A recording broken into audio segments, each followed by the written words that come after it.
Shalom. This week we are reading Parashat Miketz, beginning in Bereshit, the book of Genesis, chapter 41. And of course, major dominant personality in these parshiot is the righteous Yosef, Joseph, known as Yosef hatzaddik, Joseph the righteous, one of the few personalities in the Torah that earned this distinction. And last week we talked about the unusual characteristic of Yosef, for which he is known as tzaddik. Indeed, tzaddik yisod olam, the very foundation of the world, the perfection of the realm of sexuality, the control of his desires, and the level of behavior that he was able to maintain in the incident of the temptation with his master's wife earned him this appellation, Yosef hatzaddik.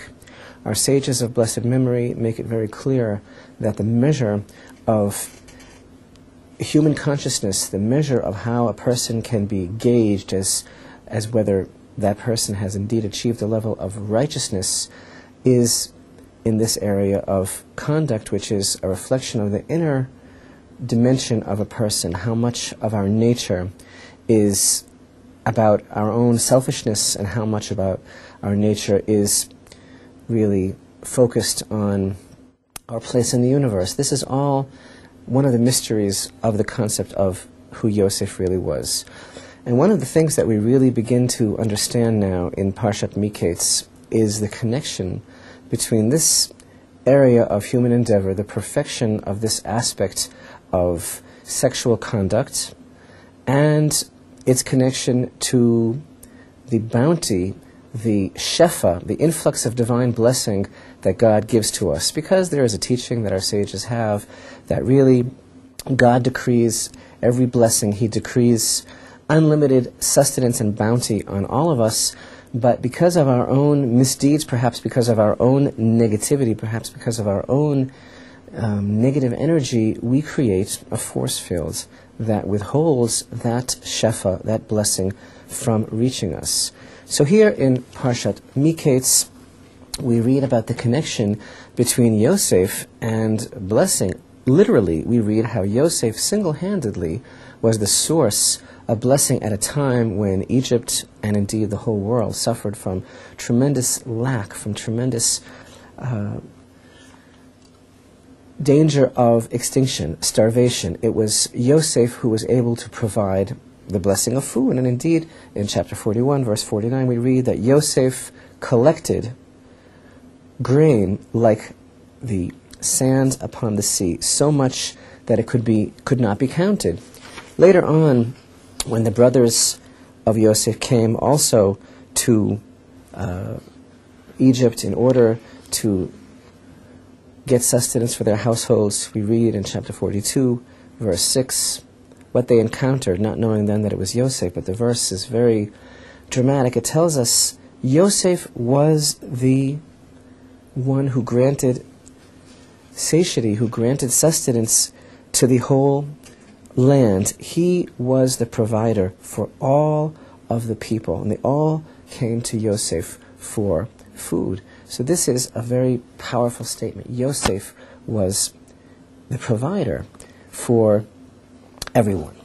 And this actually is the reflection of this very remarkable concept that Yosef, because he was able to perfect his own nature, just as we learned last week in relation to the concept of the Midrash that tells us that the sea split in the merit of Yosef because he was able to reach this incredible level of self-control, that the sea itself split in his merit. So too, Yosef here is single-handedly the source of blessing for the entire nation. Now, this verse that tells us that Yosef was the key to everything, that he was the one who was granting satiety to everyone, do we really think that the Egyptians did not make any sort of attempt to store food? Yosef had been warning them for years that there would be a tremendous famine and that it was necessary to make plans in preparation for this time. And indeed, our sages tell us in the Midrash that all of Egypt actually prepared great treasure troves of food during the years of plenty. Other people also tried to save food, but all of these efforts were cursed from on high, and everything rotted away. And indeed, even, as our sages tell us so wryly and so succinctly, even a loaf of bread on the table crumbled into nothingness, rotted. Everything they tried to plant also rotted. Only that which Yosef prepared and stored, that actually is what lasted. And thus we find that Pharaoh said to all of his people, go to Yosef, and whatever he tells you to do is what you should do. And indeed the Midrash tells us that Yosef told all of Egypt to circumcise themselves. And this is very difficult to understand. For what reason did Yosef expect the Egyptians, demand indeed that the Egyptians circumcise themselves? And they complained about this to Pharaoh, and Pharaoh said, whatever Yosef tells you to do, you should do. Did he want to make them all into Jews? Actually, it takes more than circumcision to become a Jew. But actually, Yosef was alluding to the blemish of the land of Egypt, that which is referred to by our sages as ervat haaretz, the blemish of the land, their level of promiscuity and abandonment that actually acted as a force field, preventing them from receiving any blessing whatsoever.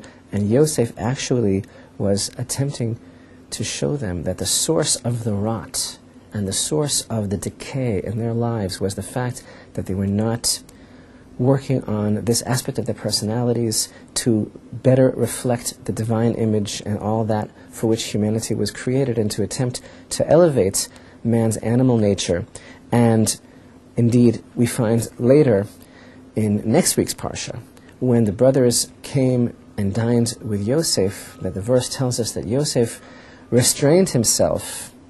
And in the very same verse it says that he said, now place bread before everyone. And this is actually an allusion that our sages are making, that because of Yosef's restraints, he was able to see to it that bread would be placed and would be available, and sustenance would continue to come. You know, an interesting idea that these parshiot about Yosef, the tzaddik, always fall out during the time of Chanukah. And Chanukah is known actually Kabbalistically as the time of the husk of Greece, and this is the evil force of impurity that Greece represents. And our sages tell us that the Greeks tried to darken the eyes of Israel. They tried to render Israel impure, to bring about a state of darkness and impurity for Israel. And this, of course, represents the Yetzer Hara, the evil inclination, which is within all of us and which is really our goal to eradicate from the world. And Yosef is really the personification of a person who was able to do just that. As much as a person in this world can be a human being, which of course is the beauty of our lives, that we are only human, but yet we can control our desires and we can elevate our nature to a sense of godly purpose. This is exactly what Yosef did, what he represents, and why the Torah portions about Yosef fall out during Chanukah, because Chanukah was all about the Greeks who tried to render the children of Israel impure, to darken their eyes. And Yosef comes along and teaches us that purity is within our grasp, and that we have the ability to rise above. We have the ability to literally uproot the Yetzer Hara, the evil inclination, from amongst us, and then we have the key to receiving the flow of all divine blessing.